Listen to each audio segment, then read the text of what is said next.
So you find us in an Alfa Romeo 147 GTA. This is Oliver's car. He's owned it for how long? A couple of years, few years. 2.5 years. 2.5 years. And it's been good to him. So I think what we're going to do today is we're going to do a little Q&A because there's not much. It's been good today. Yeah, I'll try and be nice and avoid some delicate questions, but there's not a lot of content on YouTube about this specific car.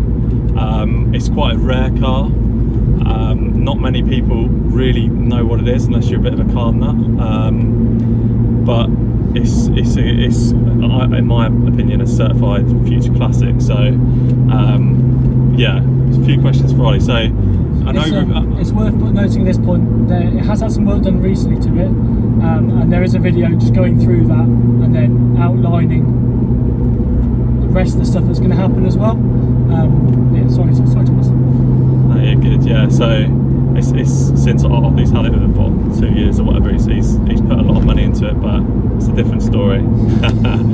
But so yeah, just run us over the car, like specifics, engine size, age, blah blah blah. So it's 2004 Alfa Romeo 147 GTA. Originally it came out of the factory without the additional diff in it. So it was the Bones stock standard 147 GTA. I say that, but it has got a 3.2 litre V6 in the front, powering the front wheels. Handful. She loves to party.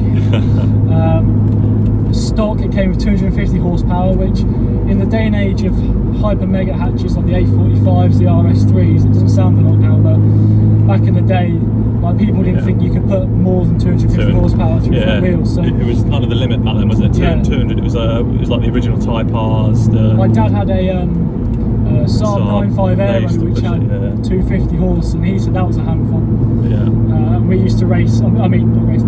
We used to drive alongside Ferraris, Porsches, because that thing's turbo was the size of its engine. But yeah, so it was back in the day. It was a powerful beast. And it sort of started the big engine in small cars, I'd say. At the time there was the first gen R32, which had the... Did that come out before this? No, about the same time. Yeah, because it might have been a bit after. I've seen 2002 ones, and this came out... Oh no, yeah, you're right, yeah, 2002, wasn't it, yeah. But that had the 3 litre VR6, because it wasn't a true V, but it was... Still sounded good though. Still sounded good. Not knocking that car, it's a nice car. It is a nice car. That was a Mark 5, wasn't it? No, not Mark 4 R32 Golf. Yeah. Yeah, and then, so you had that, then you had Civic Type R's only had 197 horsepower at the time. The GTIs were, the Golf GTI Mark 4 was pretty crap, wasn't it? I mean, the R32s were 4-wheel drive, so this was the most, probably I might not be correct here, but I think production car wise, it was probably the most powerful front-wheel drive hatchback. So I don't think it was out of factory, but there's an old YouTube video of Jeremy of Top Gear saying the guys that I take to Auto Delta, they do a 370 horsepower conversion, and that was the most powerful front-wheel drive car ever at that time. But I mean, hatchback wise, it probably was, wasn't it?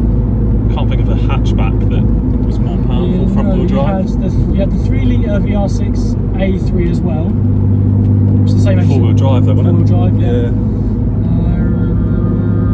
We're digressing a little bit here, aren't we? Yeah. Anyway. But yeah. So yeah, that was bone stock, 250 horse. I don't know the torque. I think it was similar in new meters. Revs out to 6.5 when it came out of the factory. 6,500. Sounds glorious. The full chat. It does sound good. So yeah, that's. It's got the legendary Alfa Romeo engine in it. So it's got the Busso V6. So that was in everything Alfa until this and a similar age GT and Spider. That had a couple in it, but I think this was the last. This had the biggest version of it, the 3.2. So this was the biggest incarnation of it. Yeah. So what drove you to get this car then? What was your thinking behind it? Growing up, I had obviously me and you both have loved cars. growing up, obviously, when you're a kid, I was looking at hot hatches and stuff. It's what to get when I was first driving. I obviously started my life in a 1.3 Ford Fiesta, but these sorts of hot hatches are always the sort of what I wanted. And this was the pinnacle. Is like literally around 2004, I think. How old would I have been? 12, 13. That's when you really start looking at cars, and this was the boy. So yeah, that's why I always wanted one. A few years ago, the company I was working for, I managed to get myself a good bonus. The team that I worked in were all petrol heads. One of the guys at the time bought the new M3 2 years ago. One of the guys, he just bought a Jag XJ, but I think that was his 8th car at the time. So yeah, it was a peer pressure thing, and the fact that I wanted a car as well. And then it all sort of fell into place. It was my birthday weekend. I was playing rugby in Colchester, browsing Auto Trader as you do, and then this thing popped up, and I sort of fell in love with it, really. In short. Yeah, I think it's a good kind of investment piece in a sense. It's one of them cars that isn't really going to lose value. So I think that kind of our perspective a little bit is, if you're going to buy a car that's a little bit older, look for ones that you know you're going to not have to put, well, that's a lie, you put a lot of money in this, but not put too much money into it, and you know that you're going to come out at the end of it without losing much money, and so you can that you can enjoy it at the same time, and not be scared to drive it. Yeah, there has been a few issues with this, and that's just due to the fact that I think what we'll do is say that, because a lot of people poo-poo Alfa Romeos and they're unreliable and all this, so I think what we'll do is we'll do a whole video about the truth. Is it an unreliable car? Because obviously you put money into this, but it's not, it wasn't the car's fault. Yeah, so I think that'll be a... Hello? Oh, there we go. Go on.